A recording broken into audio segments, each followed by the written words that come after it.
mula sa dating masalimuot na bayan matapos ang pananakop ng mga teroristang Maute. Ito na ngayon ang bayan ng Butik.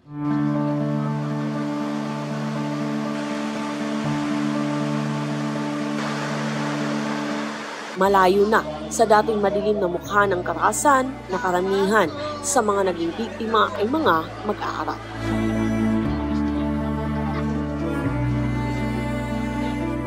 Nitong Biyernes, tinungo ng Office of the Vice President ang bayan upang handugan ng munting tulong bilang bahagi ng taunang pasasalamat ng ahensya.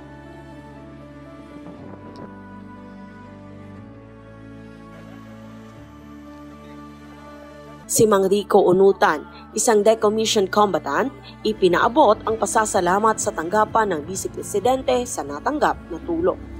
Para sa kanya, ang mumunting tulong handog ng Office of the Vice President ay malaking bagay na para sa kanila. Si Ginoong Kiram naman na siyang tumatayong presidente at isa ring guro ng Mahadusunan Al-Arabi Al-Islami sa bayan, ipinagpasalamat ang pagdating ng tulong ng OVP para sa kanilang mga mag-aaral. Karamihan kasi sa kanilang mga mag-aaral ay mga benepisyaryo ng Pantawid Pamilyang Pilipino Program.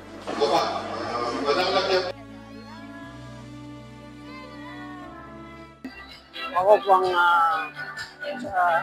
pangalan ko ay Rico Unutan. Taga-membro ng MNL. Nagpapasalamat kami dahil makabot ang tulong ni Sara Duterte dito sa amin.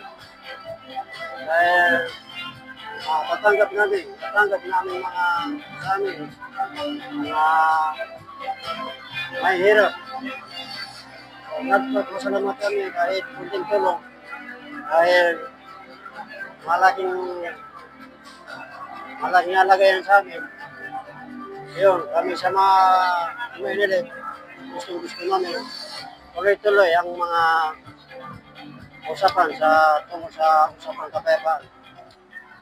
Yun lang ang namin, pabot namin sa mahal na Vice President Pangulo Sara Duterte. Kami sa Vice Presidente Inday Sara dahil kami po ang napili na madrasa dito sa Lanao del Sur. Ang mahad po na ito ay ito pang pinakaudis na mahad sa Butik Lanao del Sur at saka dumaan po ito ng maraming karahasan. Dumaan po ito ng all-out war tapos yung multi-war. So we are really thankful na kami pang napili. So napakahalaga po ito sa amin. Una sa lahat, gusto po namin makita ng buong Pilipinas na ang Butik ay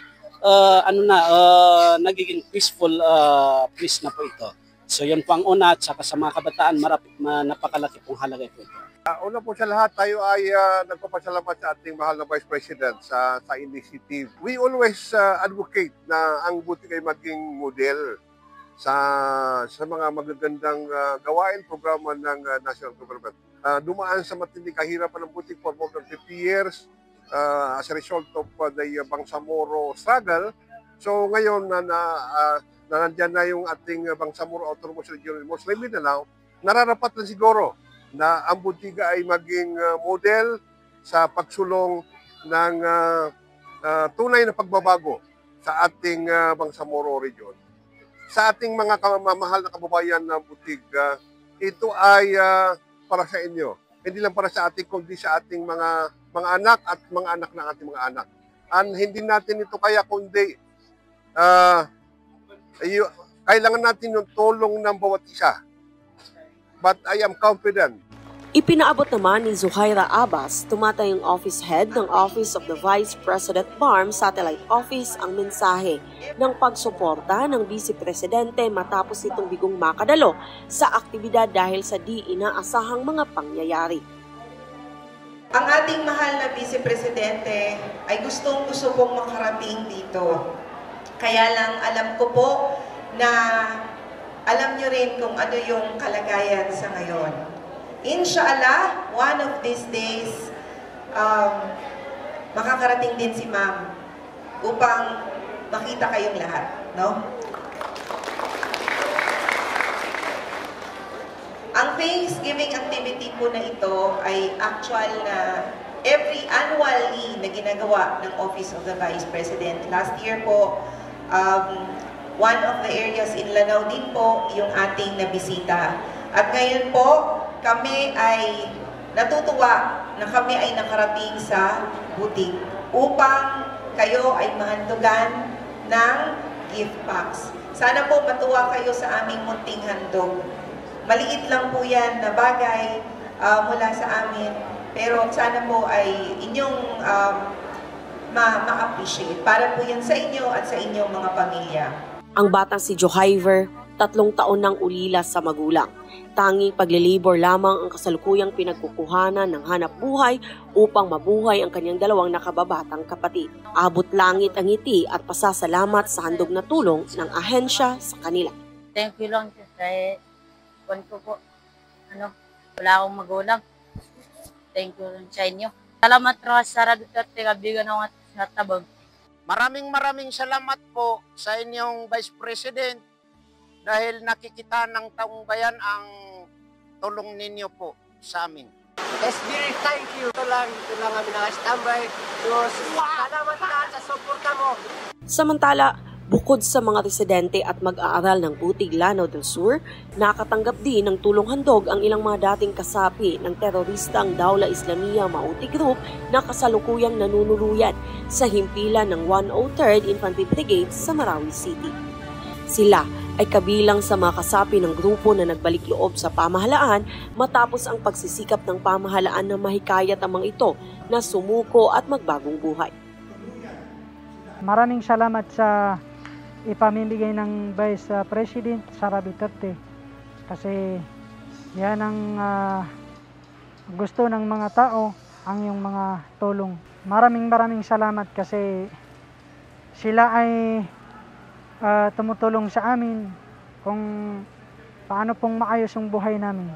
Kasabay ng pamamahagi ng tulong ng ahensya ay ang paglulunsad naman ng pagbabago project ng Office of the Vice President sa bayan ng Butig, kung saan 7 barangay ng bayan ang nakatanggap ng seedlings na siyang itatanim ng mga ito upang mapreserba ang ganda ng kagubatan ng bayan na isa sa pinagkukunan ng tubig ng Lake Lanao.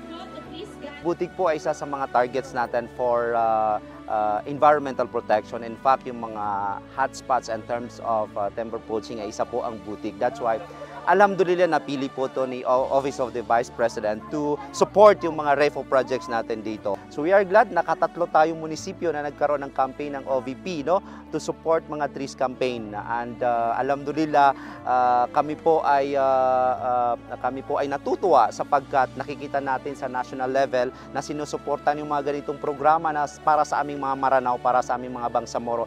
Nakita naman natin yung participation ng mga lahat ng sectors. Kaya napakaganda yun na hindi lang, sabi ko nga, hindi lang significant kundi timely and historic. Timely in the sense that dapat tayo pagtulong-tulungan natin yung how to protect the remaining environment. Ito kaya na taga-Butig nga, isang ahensya lang, kundi it needs the help and cooperation of everyone para ma-preserve natin upang sa ganon tuloy-tuloy yung pagbibigay ng biyaya at makinabang sa ating Lake Lanao. Hindi lang sa kasalukuyang mga Bangsamoro, kundi ang pinaka-importante yung young generation. Sa ngayon, sa kabila ng kinakaharap na isyu ng tanggapan ng Vice Presidente, patuloy pa rin ang tanggapan sa paghatid ng mga serbisyo sa mga mamamayang higit na nangangailangan.